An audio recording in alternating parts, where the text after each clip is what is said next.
Good morning. Why are you doing push-ups? Well, you thought it would be a cool idea to start a video, so that's why I'm doing them.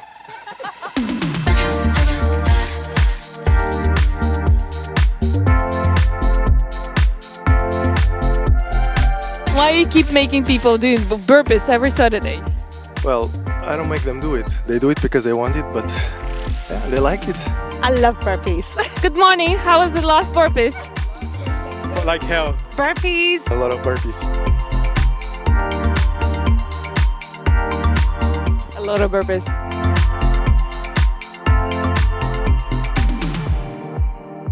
I'm dead!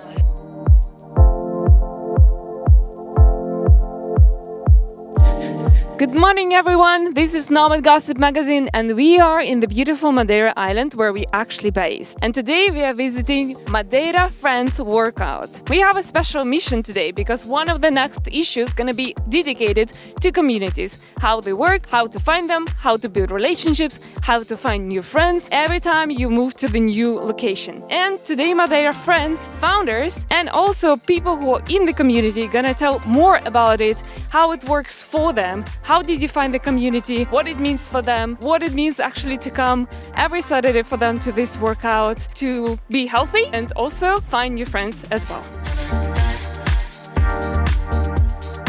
What's your name, what you do and where are you from? I'm Vic, I'm 34 years old from Germany. My name is Verodina. I'm originally from Kazakhstan, but I lived in France like 11 years.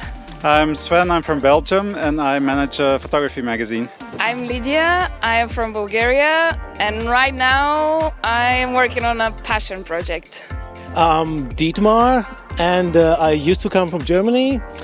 Now I'm an investor, had a IT company before, but now I'm just traveling and living. I'm a psychologist. And I'm here for the Madeira Startup Retreat, a gaming retreat for gaming startups. We are here for 6 weeks to work on our game and our touristic application. And we got to know from our local hosts. There are Portuguese and Madeiran who told us you can go here for the communities, and this is how we found Madeira Friends. Hi, I'm Peja. I'm from Belgrade, Serbia, and I live here, and I'm just enjoying every day. I'm from Madeira. You was born in Madeira. Yes, I was born in Madeira, Ribeira Brava. So you are a true local. I am a true local through and through. I'm here with Michelle Marie. She is the founder of the Nomad Escape and the Nomad Island Fest, where we've been in December and did a great interviews. That was an amazing event. And now we are here with Michelle at the workout. Well, she did workout, I did that.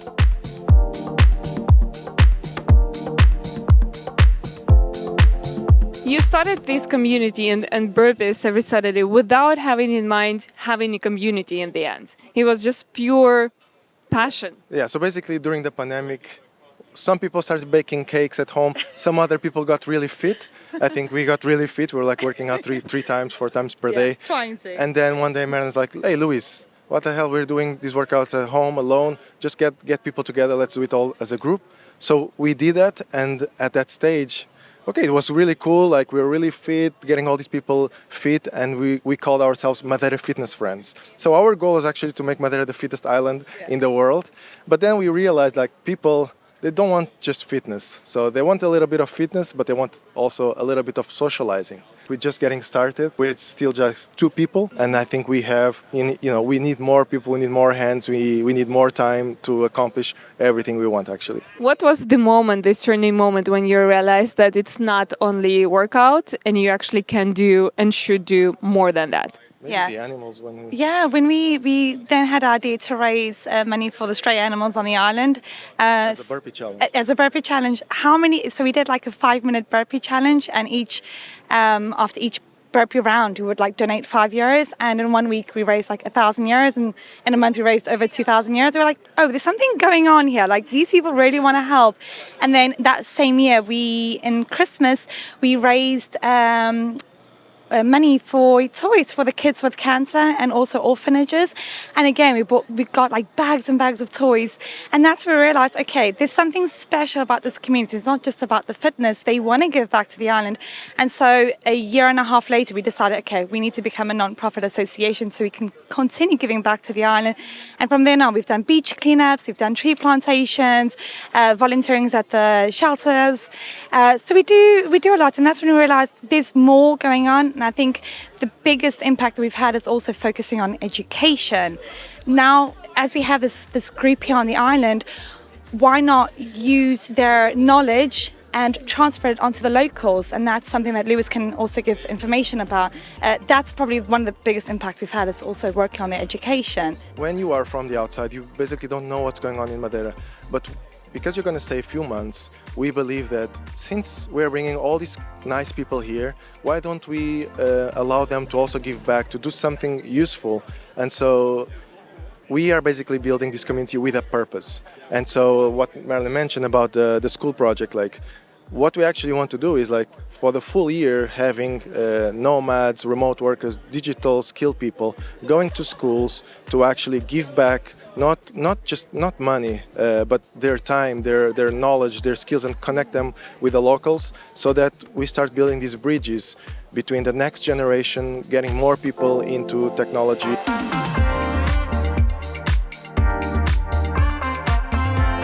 What do you think like community means for Madeira? Oh, actually a lot. This is how we met a lot of people from Germany, from Ukraine, from all over the world, just doing sports together. A community is a special skill to have, and uniting people, especially digital nomads, they are well known for people who don't like to commit, they don't like stability, they don't like plan too much. So what is your philosophy behind how you manage actually to bring people, so many people together and help them to bring friendship? Yeah, like, we don't really have an answer to that. Like, some people say it's because of Marilyn or because of Louis. I don't know. Is it because the people that started? We don't know. What we know is that we don't discriminate. Like, the activities we do is for everybody, and we basically choose certain activities that gets people together, like same interests. Like, for example, the fitness. Sometimes it's the parties. Sometimes it's it's planting trees.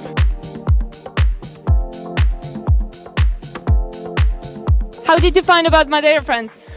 It's wonderful. Like, to create a community is amazing. Madeira Friends is amazing. I'm their supporter as well, and I think thanks to Madeira Friends, I have a family here, so I'm happy to be part of it.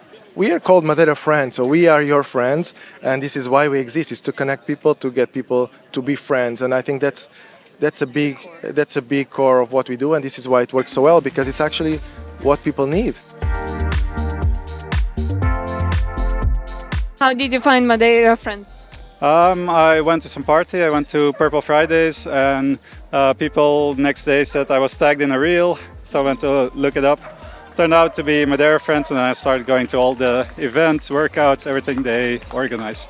Well, it originally started with me looking for an apartment to rent. I had no idea about the community before coming here, and then I got in contact with Marilyn, and she found me a place to stay, and I was like, okay. Actually, I came here because I found a video on YouTube, and I found it's amazing. So I started to search online, and it was advised immediately that there is actually people who can help here. And so they started to help with searching apartments and everything. I was really surprised. Just go to madeirafriends.org, join the Slack community, join the WhatsApp community. Can you tell me and share with me what it means to have, for a local, such a community like this one? I think it's beautiful. Before in Madeira, we used to feel like we had a stunning island, but it was closed off. We have all this sea behind us, so we didn't get much innovation. And since the community has come, we've been getting so many amazing people, amazing new projects. It's like the world has come into our little paradise.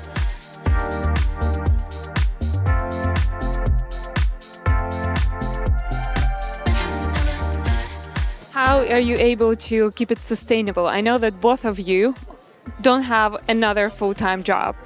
How is it possible for you? I mean, one thing is to create a lot of and giving back to the community, but on the other hand, we all need to pay for rent and other expenses, and especially to keep the community going. So how do you keep it sustainable? So when we decided to, so first we're doing this as a hobby, right? We had jobs, we had normal jobs like normal people. We were normal people. Yeah, we still are normal. You're not normal people anymore. Not anymore.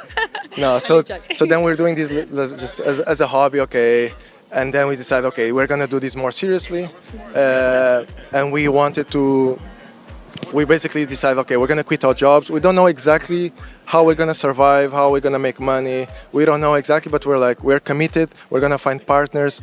Something is gonna happen. So I decided to quit my job a year and a half ago, something like that. Then half a year ago, we got Madeline to also quit her job because we found a way to have some revenue coming in. And so right now we have like supporting members of the community, so they are our supporters. So you are one of them. So these people are paying like we can call it like a membership.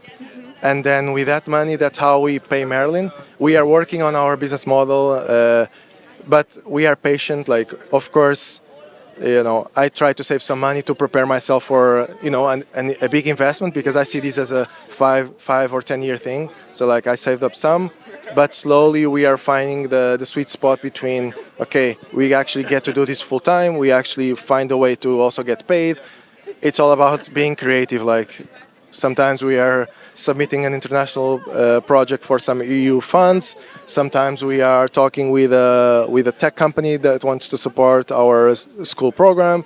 We're trying to get more supporters to donate, to pay 5, 10 euro, 100 euros per month, whatever, that to keep us going. So every day is different. We don't yet have the answer to a sustainable project like this, because most of the non-profits, they live off donations, they live off government funds. We are not there yet. We believe that one day the government will look at us and be like, wow, these guys are doing a good job. They need to continue, because if they stop now, there's going to be some damage, So we know that one day the government, we're going to get a call and be like, hey guys, you guys are doing exceptionally. We actually have a little grant for you guys to help you keep going, maybe to help you hire another person. This is our dream, is like to have enough funds that we can actually build like a 5-people team and just grow the scope of what we're doing, have a headquarter, we do all these even cooler things.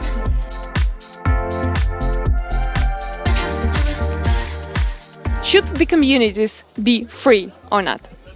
Well, that's a really hard question. So it shouldn't be free if you're doing this full time and if this is your profession. Like we decided that this is how we want to live and this is what we want to do and nothing else. So once you're doing that, I believe it's a job, because it's a big job. Like right now we're working really long hours, and I think no, community managers should be the highest paid, basically employees or service providers in an organization, because they are the heart of that community, and without them it simply doesn't exist. It shouldn't be free. We have to be really smart about how to monetize, because there is no direct way to monetize a community. Usually you monetize services around, and when you're monetizing the service, you are also building a community. We went the other way. We actually built a community. We have around like 50, 60 people here ready to work out.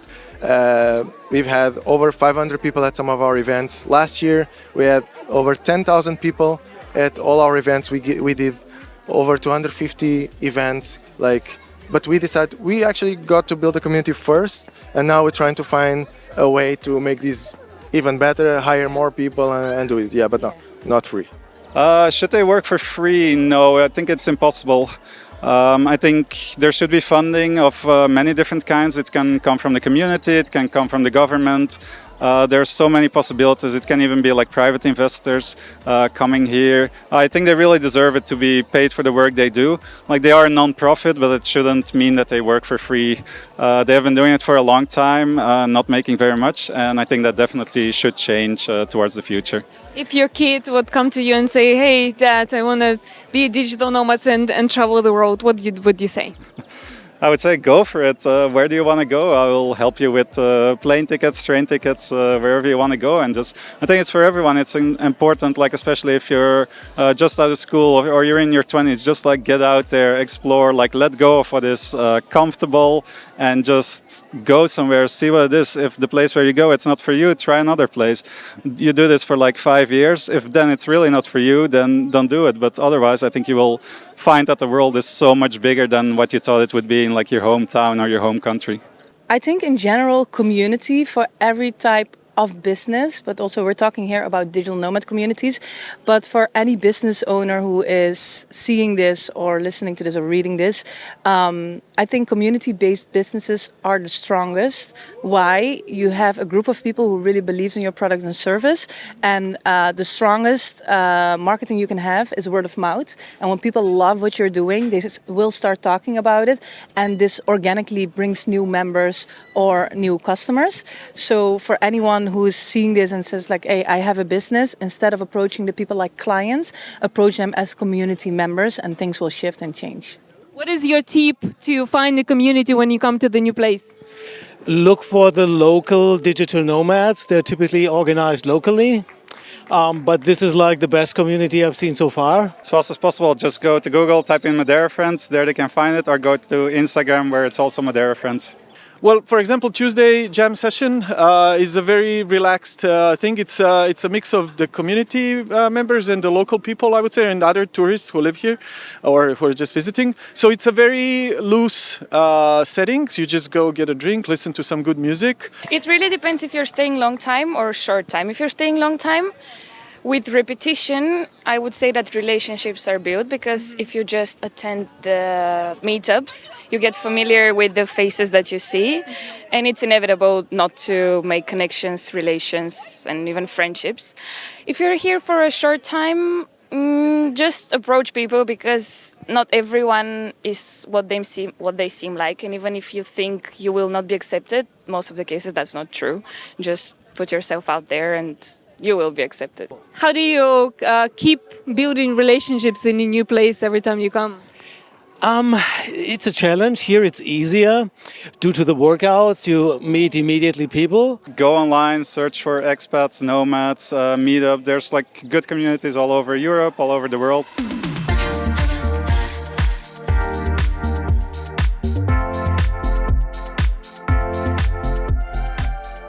How do you think the digital nomad lifestyle may change over the next years, and what trend would drive it? A lot more people become digital nomads just with remote working, companies being more open to having people work from anywhere.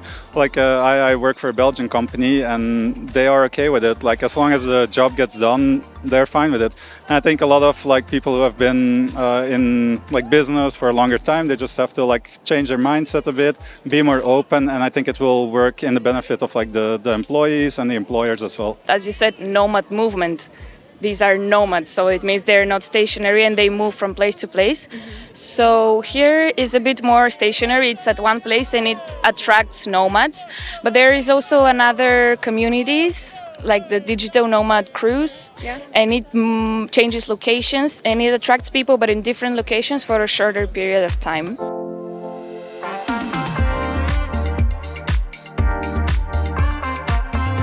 What is that really secret ingredient that keeps you here?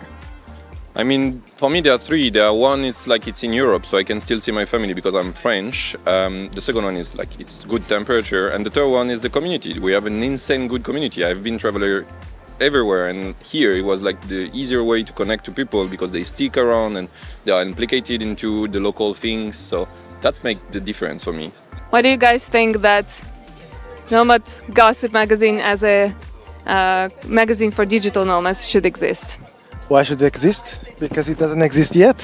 So that alone is already a reason, but I think like there is no place where people can actually get like real stories from the real community, and like what you guys are doing is really tailored and really deep, like going into the communities, talking with the people that are traveling the world, building communities, and it's real. So people need real stories, and people need people like you guys that are working really hard. We see the work that you guys are putting in, and yeah, I hope it works. I mean, the world needs you. Yeah. Don't forget to subscribe to the next edition. So thank you, Valerie, for hosting this and for bringing this magazine out. We need it. Real life story attracts real life people. So why not? Congratulations. How the magazine, our magazine, can help you as a community and organization or people here? What the value of help you can see? It's just getting our name out there also. So wherever they are in the world, they know that this community exists in Madeira, and having a magazine like yours will obviously transmit that message. Yeah, we want to attract good people, and if they are looking for support and a community on the island, I'm sure that your magazine will bring that forward. Digital nomad is a really trendy thing. It's not a new thing. It already existed, but now it's getting more accessible to everyone because companies are getting also more flexible. So you can work from wherever you want. So digital nomad is a trend, and it doesn't really exist yet. All these thought leadership on it, and so we need more magazines, more people spending time tailoring these stories. And for Madeira, it's huge. We want to attract the right type of people, like Marilyn said, and just getting featured there, we believe that is gonna attract the right people that we need, and also for other communities that are working really hard behind the scenes, and actually nobody's telling their story. For example, it took us a year or two before we had time or basically accepted to be on a podcast or actually doing something like this. So far we've been so busy trying to survive, trying to build a community. Hustling. And so you need a third party or someone else that is interested in telling that story, and so that we can basically get ourselves out there, and yeah, we need more of that. So keep going. I hope to do another of these maybe in 1 year and get an update of how you're doing. Much sooner. Next big party gonna be in the next interview edition. Okay. Come to the pool party. See you at the pool party.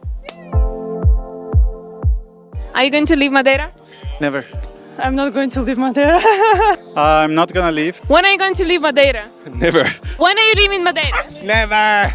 Never.